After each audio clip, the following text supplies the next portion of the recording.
بھئی آداب عرض میر صاحب. آداب آداب مفتی صاحب. کیسے مزاج ہیں؟ کرم ہے اللہ کا. ذہن نصیب جب ہمارے یہاں تشریف لائے. ذرا مرزا نوشا سے ملنا تھا. جی ہاں اندر ہیں. آئیے آئیے مفتی صاحب. آداب عرض. بس تشریف رکھیے.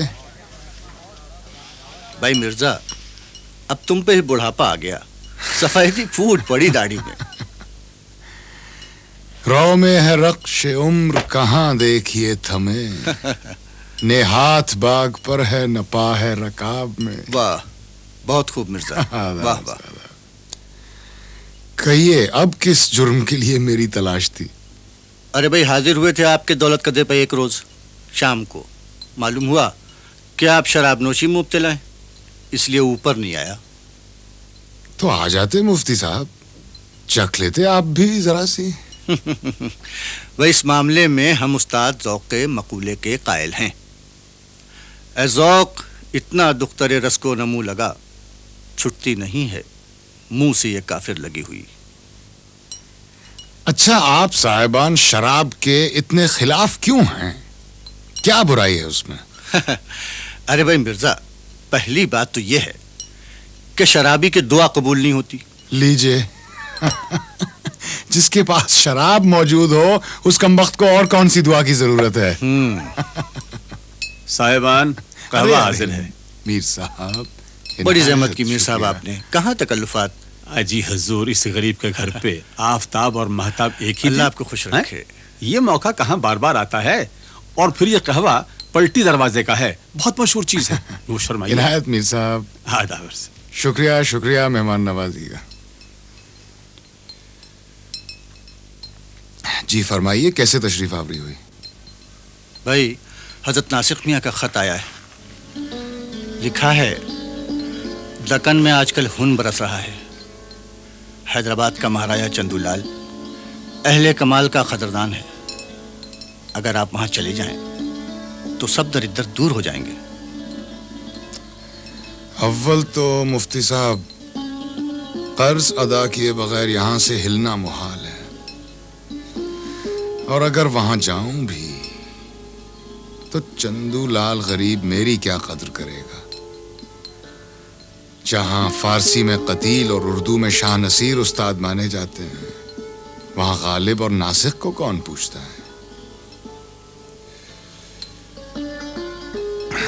علاوہ اس کے مفتی صاحب وہ 80 برس کا بڈھا خود قبر میں پاؤں لٹکائے بیٹھا ہے.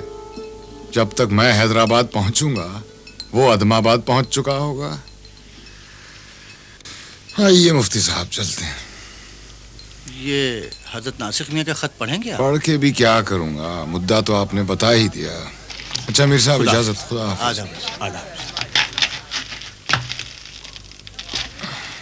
دلی کالج میں فارسی پڑھانے سے بھی انکار کر دیا آپ نے، روٹ کے چلے آئے. آپ سے کس نے کہا؟ بتایا کس نے آپ کو؟ خود جیمز ٹامسن صاحب نے. انہوں نے بتایا کہ 3 نام آئے تھے ان کے پاس جنہیں دلی میں فارسی کا استاد مانا جاتا ہے. دوسرے اور تیسرے درجے پہ کون تھے؟ حکیم مومن خان مومن اور شیخ امام بخش صاحبائی کے نام دیے گئے تھے انہیں. تو ٹامسن صاحب نے یہ بھی بتایا ہوگا کہ نوکری میں نے کیوں چھوڑ دی. بتایا کہ آپ پالکی پہ گئے تھے ان کے بنگلے پہ اور دروازے پہ کوئی استقبال کو نہ آیا تو آپ لوٹ آئے یہ کہہ کر کے ملازمت اس لیے کرنا چاہتا ہوں کہ اس سے میرے عز و ناز میں اضافہ ہو، نہ کہ جو پہلے سے ہے اس میں بھی کمی آ جائے. لیکن آپ ملازمت کے لیے گئے. ملازم کی حیثیت لے کر نہیں، زبان فارسی کے استاد کی حیثیت سے گیا تھا. اور ان کے گھر پر، کالج مدرسے میں نہیں. ارے رکو ذرا پالکی ٹھہرو. مفتی صاحب مجھے معلوم ہے کہ ٹامسن صاحب کو میرا نام آپ ہی نے تجویز کیا تھا. آپ میرے دوست ہیں، شفیق ہیں، اور میں اس وقت غرض مند بھی ہوں، لیکن میں بکنا نہیں چاہتا. خدا حافظ. خدا حافظ.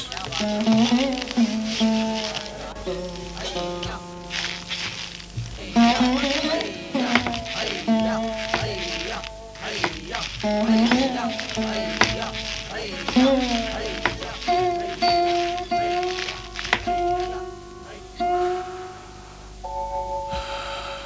تم جان گئے تھے تجویز میری ہے، اس لیے تم نے احسان نہ لیا۔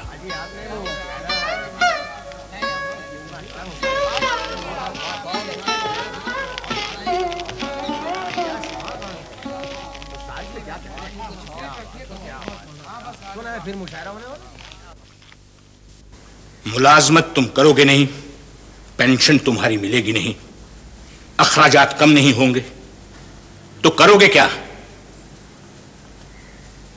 جوا کھیل کر گزارا کرو گے زندگی بھر؟ بھول جاؤ کہ بادشاہ کسی دن تمہیں دربار میں بلا لیں گے۔ ابراہیم ذوق کے ہوتے ہوئے تم کہیں پاس بھی نہیں پھٹک سکتے۔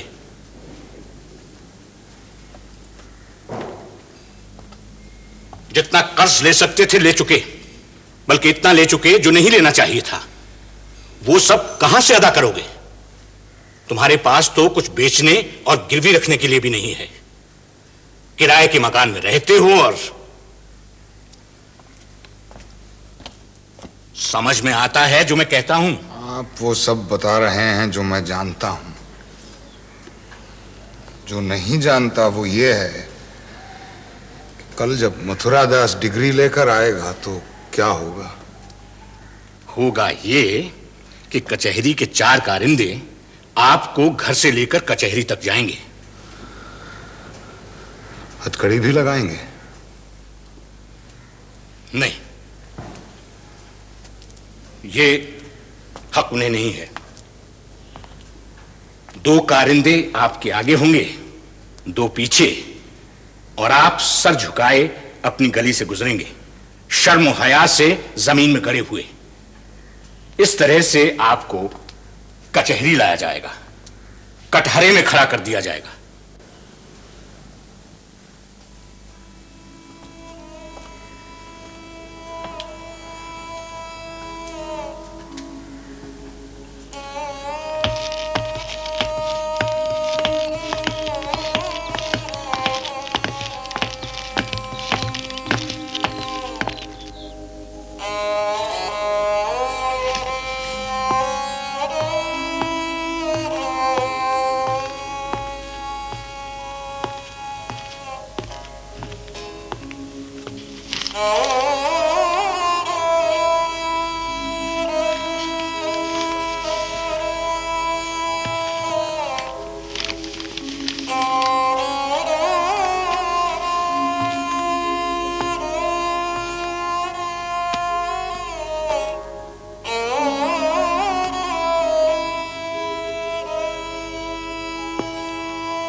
آپ اپنا تماشائی بن گیا ہوں، رنج و ذلت سے خوش ہوتا ہوں، خود سے کہتا ہوں لو غالب کے ایک اور جوتی لگی۔ بہت اتراتا تھا کہ میں بڑا شاعر، فارسی داں ہوں، آج دور دور تک میرا جواب نہیں۔ لے اب تو قرضداروں کو جواب دے، کچھ تو اکسو، کچھ تو بولو۔ بولے کیا؟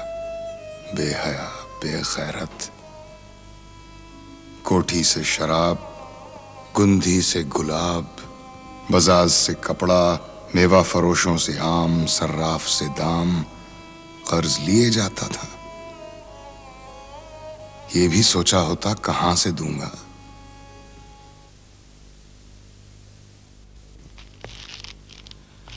قرض داروں سے تو بری ہو گئے مرزا، لیکن